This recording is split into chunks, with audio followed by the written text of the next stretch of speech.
Hello, good morning. So guys, kakagising ko lang.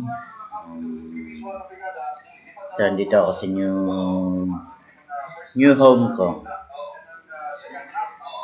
So ito po yung kwarto ko. Ayun yung closet ko. Diyan ko lalagay yung mga damit ko. Pagkakataon. So I'm using my laptop. Bigay ng tita ko. Closet ko. So here's yan yung kama ko for a while. Yeah.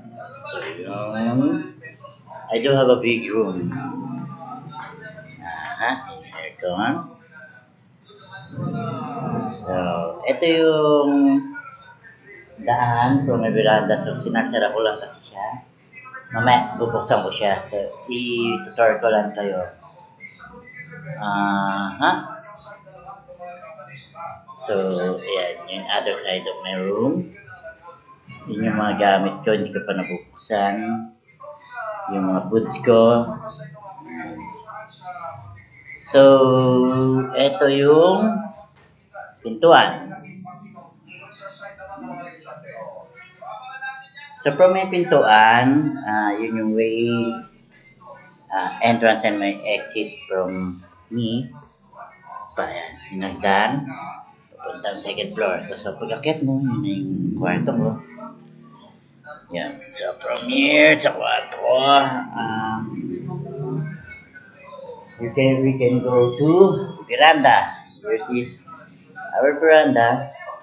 Yan. So dito, very peaceful. Yan. So ito siya. Ito siya kalaki. So from there matatanaw mo yung mga bundok.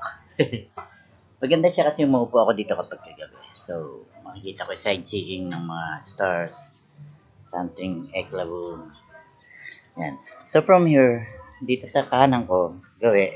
Kasi ito yung room ko eh. Yun yung room ko. So from my room, paglabas ko doon, pupunta ako dito. Sa gawing kanan, makikita ko doon from there. I don't know kung tanaw dito. Pero doon banda, yung konting view ng mga dagat actually, ng Laguna Bay extension daw. So yun. So kung gagawin naman ako po from here na dito sa kabilang side, dito ko naman makikita yung mga bundocks. There. Kita ba? Yan. So yun yung mga bundok. So you see? So basura time yata sila ngayon. So far wala pa naman ako masyadong basura. So dito naman sa front, yan, pagka ko is yan yung mga bye-bye mostly na hindi pa gawa. Yun po. So there, wala lang, explore ko lang kayo sa new po. Kung saan mas peaceful, comfortable, and much blessed. And thanks God, all of this, pinagpapasalamat natin sa ating Diyos, Jehovah. So guys, yun. So I'll be back muna. Ciao. And good morning everyone. Have a blessed day. See you.